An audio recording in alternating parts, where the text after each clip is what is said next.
thanks so much for agreeing to talking to me today. What I'm doing really is just bringing light to these incredible female artists all over the world. As you know, there's so many different blogs and highlight pages for artists, but in quantity, of course, you can see that there's more, men than women, but still, for me, I just feel like the more we speak about it, the more it will inspire someone else to join in, and maybe one day we won't have that problem anymore.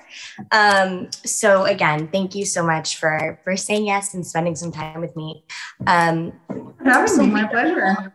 We will. Let's get started. Could you, I know you have an artist name and your name, so introduce yourself however you'd like, and I'd like to hear the story behind that and how you have your artist name and your name. This is actually an excellent place to begin because my given name is Sophia to be exact. But my artist name is Octophina, and this is something that came to be in the very beginning of my journey as an artist, if I can even describe whatever I'm doing as an artistic journey, because honestly, my path to art is really unorthodox. I don't have an artistic background. I never thought of myself as an artist, and I still struggle when I introduce myself as an artist because I describe myself as a human octopus, and hence the name Octophina, because I studied journalism and business in college. Then I worked a little bit in the educational sector. Then I worked in the corporate world in IT. Then I had a social prize in the food space. So basically I did all these completely different things, none of which basically falls in the category of art. But the funniest thing happened. Actually, it was not funny at all. It was pretty ironic. I ended up in a really scary depression last summer, and that was not the first time I'd struggled with my mental health. Actually, I have a genetic predisposition to that, and like so many of us, I've been through some trauma. And so I started realizing that I had lived as an artist in denial for probably my entire life. And I had suffocated this inherent curiosity and hunger to create when I was a child. And even though I kept creating throughout my life, I never actually committed to the artistic path until due to the depression, I almost lost the ability to use my words to communicate what I was going through. And so I was working with this incredible therapist who encouraged me to start, making art, to start drawing. And that was in July of last year. So it's been a very interesting journey to get here, to the art space, to the NFT space, and to just me using art as a mechanism for self-discovery and self-expression and self-actualization. So that's the long story short. I don't know if that answers your question, but very briefly, this is how things started for me. It's a perfect start because now I have so many questions.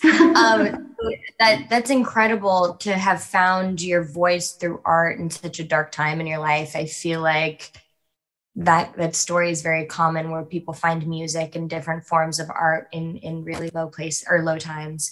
But how did you connect your art going to the NFT space? I mean, how did you discover that your art is now in the crypto world?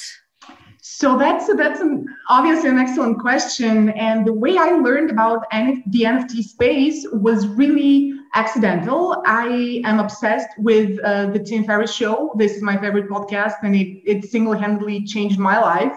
And so last year, I was actually living in the Netherlands because the pandemic wiped out the social enterprise that I spent several years building. And so I relocated to a new country on my own in an attempt to restart my life. And, one of the favorite things that I would do as I was just walking back and forth, doing different things in Eindhoven, that's where I used to live, was listening to this podcast. And he interviewed, oh gosh, I forgot her name. She was a real badass woman working in, I think she was some sort of,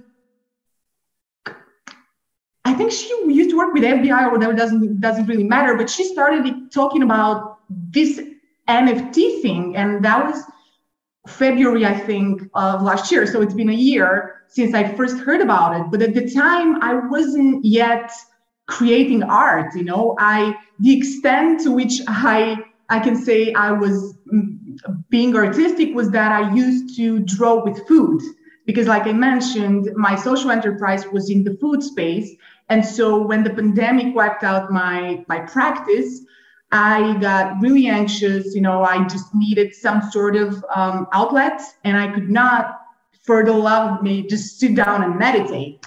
And I just started drawing with food because that required concentration. And so this was, the art that I was doing at the time. But when I learned about the NFT space and I learned about this emerging new dimension of reality, I didn't feel like I had anything to contribute. Like I was not a digital artist, I wasn't a photographer, I was nothing that kind of fit in. And so I just, put that on the back burner, and it just stayed there until what was, I think, 4 or 5 months later, I was in the grip of this debilitating depression where I couldn't work, I could not hold a job, I couldn't be productive, I couldn't do anything really. And I was in a very scary state of just complete hopelessness because I couldn't picture how I would continue with my life. And as I started drawing after my therapist's advice, I realized that, okay, maybe now I'm getting somewhere. Maybe I could find my own little corner in this huge space. And so I kind of connected the dots. And before I knew it, I was listening to lectures and podcasts and whatnot on NFTs. And as a non-technical person, just the barriers to entry were horrifying. But I ended up jumping on Twitter and making my crypto wallet, and just the rest is history. How could we advise people, on steps and mistakes that we've made so they don't make them? And how can we get them, in the door? Yeah, there's a lot to unpack here because first of all, I'm from Bulgaria, right? And this is a destination where if you start talking about NFTs, chances are people are gonna think you're crazy just because this is such an exotic concept. Still for the broader world, and when it comes to like a place where people are not as interested and there are not as many people kind of into that space, or at least not publicly, it's very difficult to find your tribe to support you on the way to actually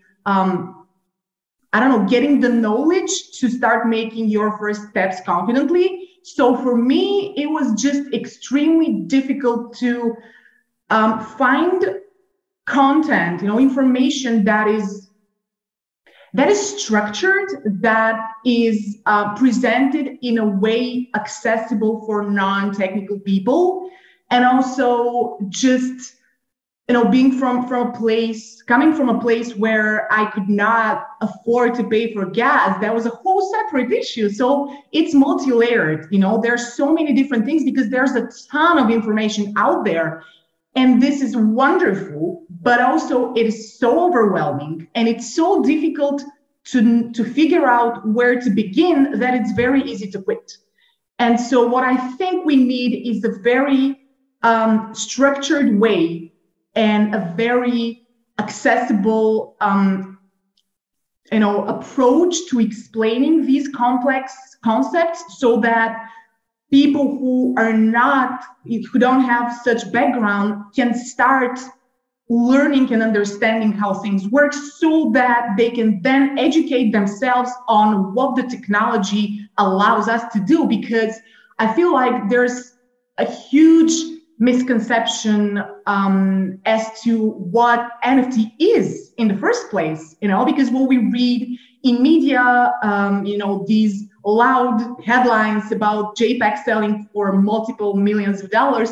That is true, but that's such a small part of the truth that we remain blind for what we can, accomplish with this in the long run.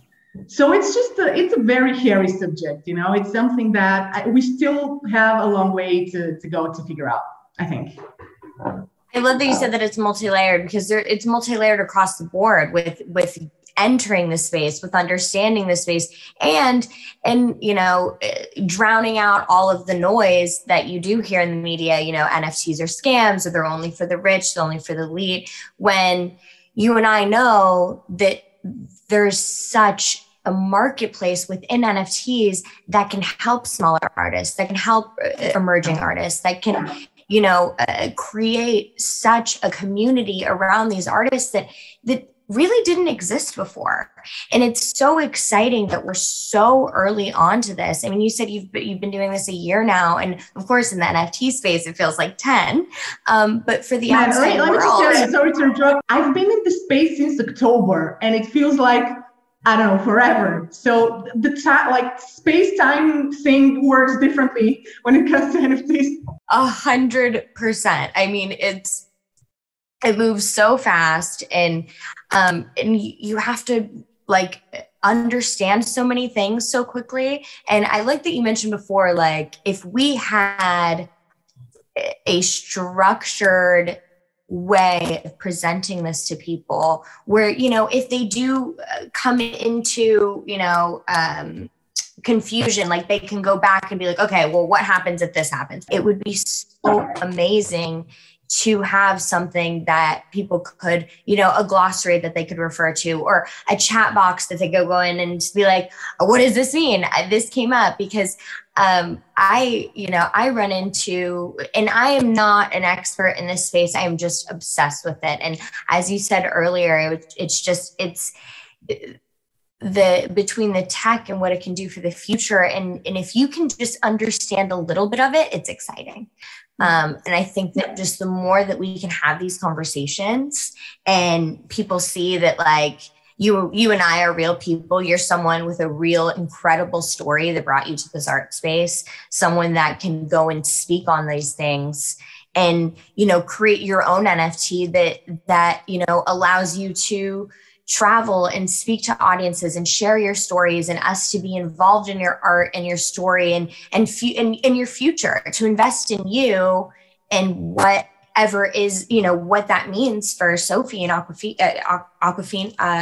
What's your okay, I'm saying it right? I don't want to mess that up. What your future is as an artist and as a person, and it's allowing other people to invest in that and be a part of your community and feel, the creation that I think a lot of us were lacking for so long. I mean, the pandemic really did do a number on a lot of people's mental health. So I think, like you said, we just, there's so many layers, there's so much happening. How do we explain to people that this isn't, just for a certain group of people, that this is, something that can be adapted in so many ways and by so many people? In my experience, unless the person has some curiosity and is willing to kind of open up their brain and open up their mind and just accept that normal logic that we've used until now just doesn't apply to this. It has its own gravity, right? It's got its own rules. It works in a completely different way, and you can't expect to make sense of it when you're trying to look at it through the lens that you've used your entire life. And that's very difficult. It's extremely hard to kind of keep that open mind and just keep exposing yourself to new information, because it is really overwhelming. And in my case, it was very difficult because my brain just didn't have the capacity to absorb this information. But that's where patience comes in place. And, for me personally, just having incredibly supportive community on Twitter was the crucial factor, because initially when I joined, I had zero clue what I was doing. I don't think I had my crypto wallet set up yet, but I ended up in some amazing spaces hosted by incredible people who have helped me and so many other emerging artists just find their way and find their voice and learn just like one step at a time, as little as possible, because it can get so overwhelming that you just quit because you can't take it anymore. And I felt like that on so many occasions.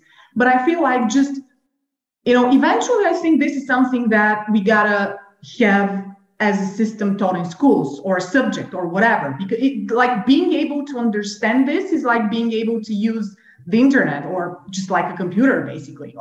Not yet, but in several years, that's going to be the reality. And I'm sure we're going to learn how to teach this, but we're not there yet. And you got to have very strong motivation to keep putting one foot in front of the other so that you can, progress. But yeah, it's the wild west when it comes to NFTs. Seriously. I feel like I've heard that so many times. It is the wild west right now. I love that you mentioned Twitter, and I want to go back to that. How did you find your community in Twitter? What were you searching? Who started it? Because I think that right now, I think the number one advice that people say is, if you're an artist, especially an NFT artist, you need to get on Twitter. You need to be on Twitter. You need to be active on Twitter. But really, what does that mean? What you are on Twitter? I mean, what are you doing? How are you finding these people to connect with? Yeah, that's a very good question also, because in my experience, if I wasn't on Twitter, I would not have had any of the whatever modicum of success that I'm experiencing at the moment, because to me, being able to sell art is such an abstract, concept. And so that's only possible because I spoke my truth in front of the right people, basically, which was the scariest thing. But I ended up finding these Twitter spaces, which for people who don't know, that's like an open conversation where you can join, and it can be on a given subject, or it can just be on anything. It can be a free-flowing conversation, doesn't really matter. But basically what it does is that it connects like-minded people around the globe and helps them support each other, empower each other. And this is what happened with me. I ended up starting to join a bunch of different spaces until I found the ones where I felt comfortable. And I just, hit request the mic, which is how you're able to join the conversation. And I started speaking, which is extremely difficult if you're a non-native English speaker, if you're a non-technical person, if you're new to Twitter, and if you're new to art. It's like, what the fuck am I doing there? But I had no choice. In my case, it was just a matter of, okay, my old identity as I thought of myself doesn't exist anymore. It just doesn't. It's very strange when I explain this to people, but I could not even recall what I used to love doing. I was so numb. And this was very scary, but also it was a wonderful place to begin rebuilding my life. And so I just shared the story with people, and the people who, resonated with that story, they kind of became my tribe. And we've been in each other's orbit for several months now. And I can safely say that I have made such deep friendships on social media, which I would have never thought that would be possible. But, gotta have that open mind and that curiosity, and, wonderful things can happen.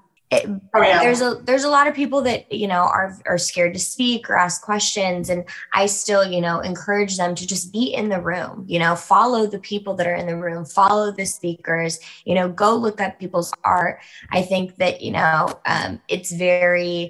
this is a fun rabbit hole to go down when you start to discover people's art and their backgrounds and where they came from and how they got started and what brought them into that NFT space. And I think, the more we open up those conversations, hopefully the more curiosity happens. And like you said, if you're open-minded and you're curious and you want to know, what the heck everyone's talking about, I think that hopefully we get to pull people in one by one. I mean, that's my total goal with these conversations, and just being open to people to ask questions. I think that something you mentioned before is that these people that have already been in the space, they're so open and willing to help onboard people and, take their personal time. I mean, I remember when I just started entering the space, I mean, there's so many people that, took their time to get in a private room on Clubhouse or get in a Discord channel call and, talk us through like how to do this and how to do that. And it's just, I don't know, I feel like that type of stranger to stranger willingness is just something that we don't see as much anymore. I feel like social media has become, a place for either trolls or bullying or news or politics, or of course, we're inundated with our, our personal friends and what they got going on.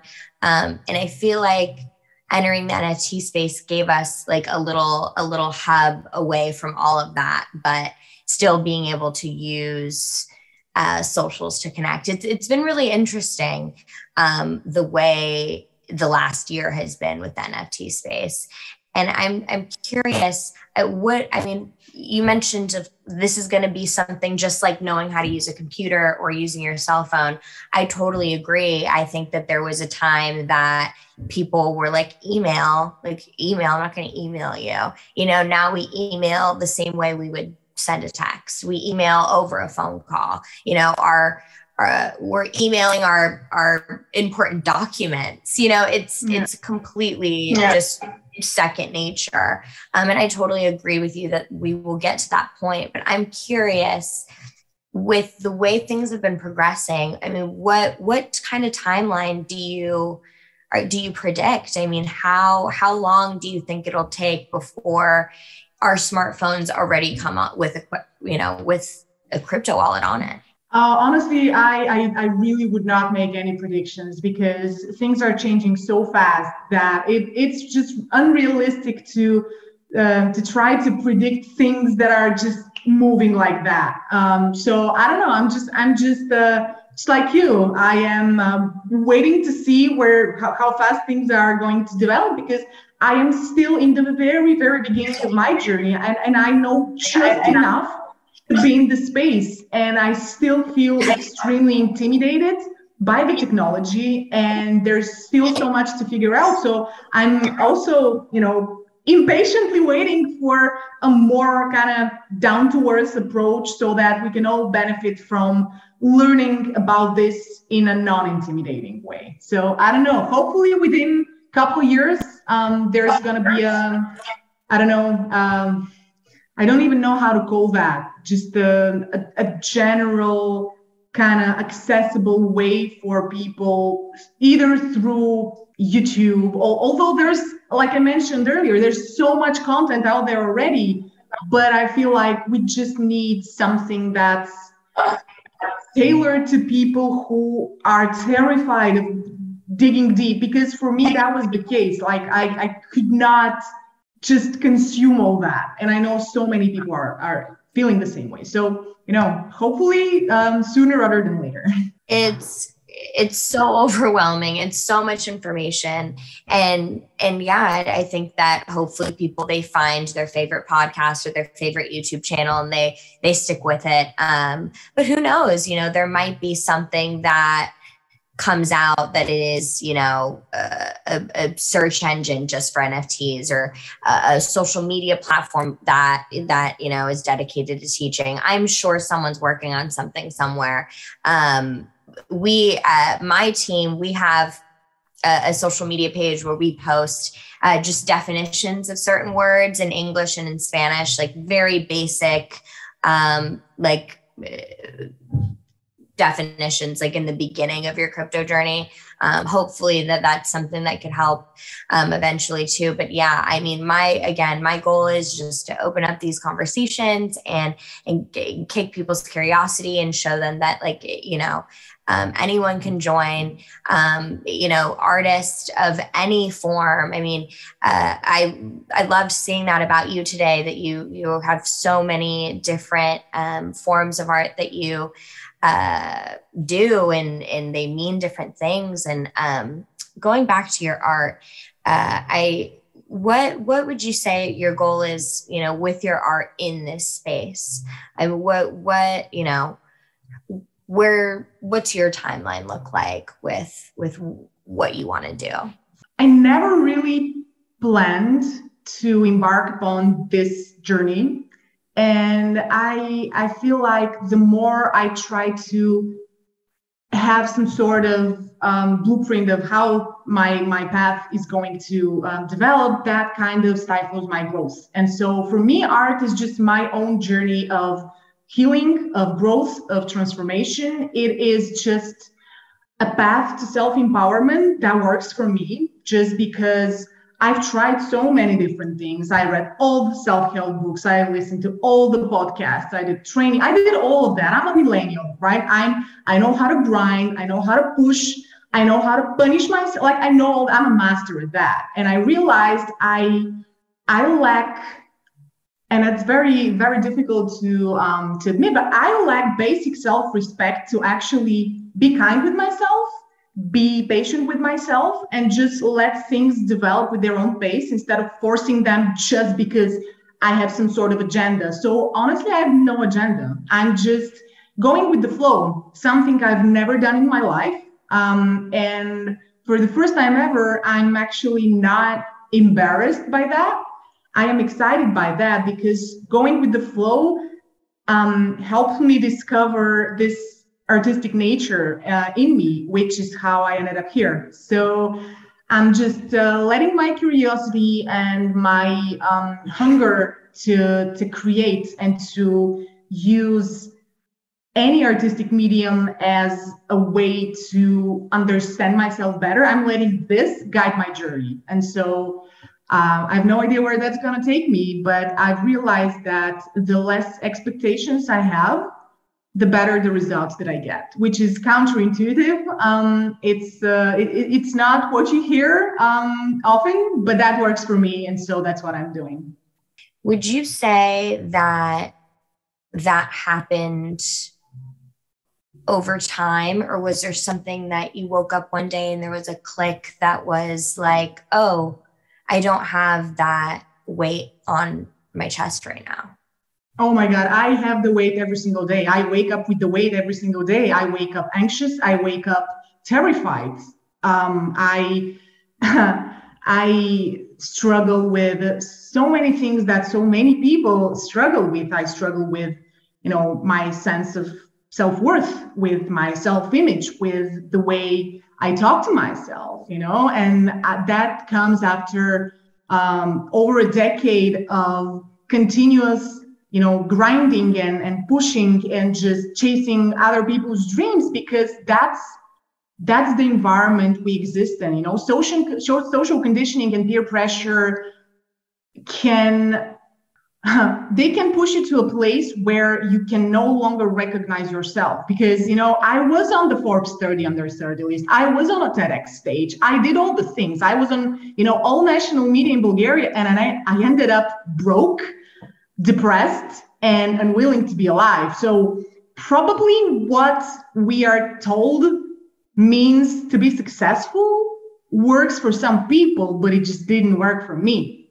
And, I had like I mentioned, I had the corporate career, and I was doing all the things and multitasking, and I was so proud of that. I was so proud that I can just be like a machine, and then I was no longer able to do that. And my brain just wasn't able to execute the simplest most, trivial daily tasks. And that just was such a source of shame and humiliation for me. And I realized that I no longer have access to the thing that used to give me my sense of worth, which was pushing harder than everyone. And so I was forced to start learning to appreciate who I am beyond all the external validation, beyond all the success, that was obvious from the outside, but what people didn't see on the inside was just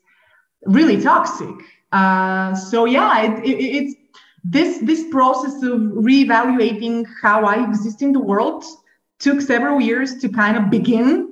And it was not a pleasant process by any means, but I think it's better to happen in my 30s than to wake up in my 60s or 70s and realize that I've wasted my life living other people's, dreams. So that's I don't even know how I got here, but I think I needed to say this stuff.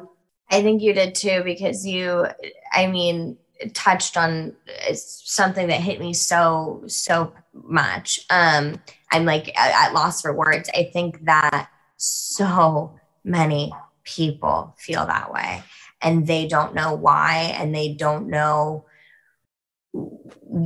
how to find themselves again. Because I think for so long we were balancing our value with what our productivity, and that's just, it's not a way to live. I don't know how we got on it, but I'm so glad you said that, because that's going to be something really, I think that'll be able to hit a lot of people in their gut, because I think it's happening to so many people right now, that we're trying to figure out why we feel different than the way we felt before. And we're needing to find new outlets and new forms of fulfillment, because what we were doing before isn't working, and we don't want to do what we were doing before. So it is really awesome. We can open up these kind of thoughts of, maybe it's time to explore another avenue. And that's what you did. And it's really special, and it's really exciting, because if you could spark that in just one other person, that is it, even without you knowing, even just within your Twitter community, or, with your OpenSea collectors, anyone that you might not get one-on-one time with, but you just inspired them with your story. I think that's the magic and the beautiful, invention of what social media, I think, should be for. So if we can drown out all of that activity. I often say that social media can be both a weapon for self-destruction and a tool for self-empowerment. It's all about how we use it. It's all about self-discipline, about intention, about, being able to practice self-care and jump offline when we need, and just kind of optimize where we are, our energy, our resources. And, you asked me earlier if I have any plans for my art. The only plan that I have is that my art starts important conversations on difficult subjects that just need to be had right now. Subjects such as mental health, suicide, addiction, miscarriage, and all these topics that are so universally human and relatable, and yet we just don't talk about them because they are cringy, because they make us feel awkward, and because it's very difficult to be present in the context of somebody's pain if we can help them. And so we either just kind of, try to say something smart, or just kind of change the subject, or just we pretend there's no issues and we sweep everything under the rug, and then, we can solve problems we're not willing to have. And the statistics show that we've got a bunch of problems that we got to focus on very soon because things are getting scary. Something important that I got to say is that I've been working in the context of mental health for several months because my therapist approached me with a proposal to build a startup together that empowers people to use art and psychotherapy and NFT to improve their mental health and their financial well-being. And, we're doing that right now, which is a whole other thing. But what got us so passionate to start working on this are some numbers that are scary. And these numbers are that, according to the World Health Organization, every 40 seconds, somebody takes their own life. That's over 700,000 suicides per year. And that's firm digits. And that's no joke. That's not something we can ignore anymore. And it's not going to be getting better unless we pay attention. And it's difficult to start walking down a path that doesn't exist yet. But it's, for better or worse, it's up to the people who are hurting the most to start making the steps. And for me, it's, like I mentioned, even today, I don't know how I made it to this call because I've had a rough day, but I feel like this just showing up and speaking about this stuff, this is what gives me meaning. And even, like you said, even if one person, this makes difference for a single person, that's all that matters, because if I can skip one of these intervals, like extend the 40 seconds, that literally means the world to me.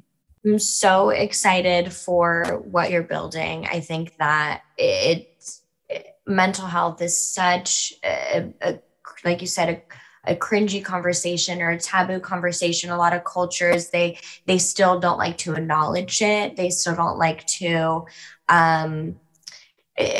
there so many people that don't know that they're struggling and they deal with it every day. So are you allowed to speak a little bit more about what you're building, or is there something that, or sure. where can we follow that? Yeah, okay, I can totally speak about it. The thing is that we are so early on in the process that it's just a very, it's a dream of ours. It's a concept that we're building as we move because we want to merge three domains that are very different from one another. Sure, art and psychotherapy are kind of within, the same context, and art therapy is something that's been, widely popular and used, but just throwing the NFT technology in the mix is a whole new ballgame. And there are so many limitations just because, the rules don't exist yet and the laws are very tricky, and figuring out how to structure that and how to fund that and how to just do the whole thing. It's very difficult. And especially for me, like, I am not the typical startup founder. I am not the typical entrepreneur. I tried that. I really did.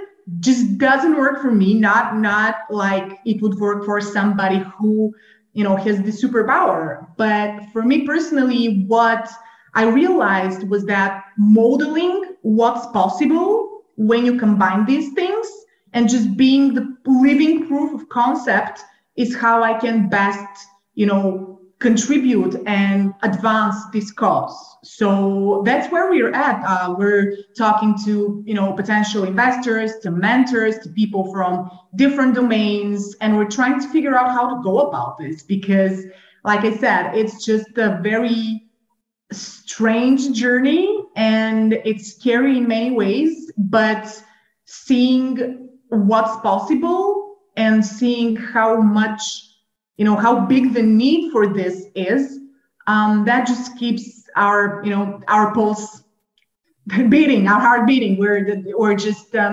slowly progressing and moving forward. And eventually, we want to have our psycho art gallery, even in the metaverse. We want to have a creative suite that consists of a mobile application and a creative dashboard that kind of have the functionality that allows people to do these things. But this may transform. It's just the rough draft at this point because the idea actually came to life in like late November. So this is a baby idea and we'll see where it goes. We want to devise tools for people to to be able to navigate challenging psychological situations by using therapeutic art as a strategy for knowing themselves better, to kind of navigating the different types of crisis, and using that to fuel their art, which they can then sell and make a living through that. Because like I mentioned, I've been unable to keep a job because I've got these dramatic energy and mood swings that don't allow me to be, available from 9 to 5 and be able to be productive in the traditional way. But having the luxury and the freedom to create whenever I have the energy, that's amazing. That's, unprecedented. And the NFT technology is allowing this to be possible for so many people. So that's what we want to be able to accomplish eventually. Okay, so when people talk about NFTs, what do people think? They think, the money and the JPEGs for $1 million to $2 million, and and for me, it was always like, what can we do to change things? And as we mentioned before, it just takes one person to influence. I mean, if you were able to create something that guided people through their brain, but then also able to make a living from that, I mean, that would be so revolutionary. And I think it would really force people to work through. This is exactly why my Genesis collection is called Pain to Power, right? This is exactly what I wanted to show, that, our pain can become a source of inspiration, because this is, it reveals so many nuances of who we are. And it's something that can, even though it can break you, it can also make you. But it's about having the support system in place to guide you through that process, which is very scary and very unpredictable. And so this is what we want to do. We want to have a pipeline, basically. We want to have a streamlined process that gives people who cannot, for whatever reason, afford professional help, one-on-one help. We want to give them the tools and the support to, make small steps towards feeling more complete as humans. And so, again, this is obviously very ambitious, and it's clearly something that can take a lot of resources, and it's a long journey. But I feel like when we're so early on in the evolution of a technology, we can afford dreaming big, because we might as well succeed, And it could also be, going back to our a topic earlier, is it could also be the reason that people get into NFTs, so that you have the mental health aspect of helping people who can't afford help or need just that extra creative outlet to understand their brain. And the fact that it could be the way that people enter the space, understand the space in such a positive way, not just, money flipping and investment purposes. You are going to be able to just inspire and touch so many people with your story. And I feel so honored to be able to share that with the small following that I have. But, we all have to start somewhere. And thank you again. I think that this was really we went in so many different directions, but this is exactly what I want conversations to feel real and not so I feel like some of the Twitter spaces that are held by some of the bigger marketplaces or some of the bigger influencers in the NFT space, sometimes it feels very too structured. Like they have their questions, the celebrity or the big artist or whoever is talking about their collection, they're very tailored answers. And I just feel like that's still going to make people feel like they're not a part of what this is. Does that make sense? I am so glad that we were able just to chat and go so many different ways. Cause I just feel like sometimes, of course, there's great Twitter spaces where like, you're like all over the place and people, the conversation, goes from something sad to something happy. And you're, it's like you're in there with a big group of friends and it's, hours later and you're like, I gotta go to bed, I love those too, but that's, I mean, I know, we've been up on Twitter spaces for too long. And then Clubhouse before that. So I definitely have slept with my phone next to me, just trying to listen to the last bit of things. But I wanted to say thank you for being so vulnerable and sharing yourself. I think that we need more of that because it humanizes everything. And I think that we have been so out of touch with others, even though we're connecting at an all-time high, right? Because we're using Zoom and using Twitter, but at the same time, there's still that human connection that I think just a little bit deeper that you're opening up those conversations. And I want to say thank you for that. And thank you for your time today. And I'm going to let you enjoy your night. But it was so nice to meet you. And I'll put like all of your socials and everything up. And of course, I'll send you anything before it's posted too. Awesome. But thank you. Sorry about this. He's very cuddly.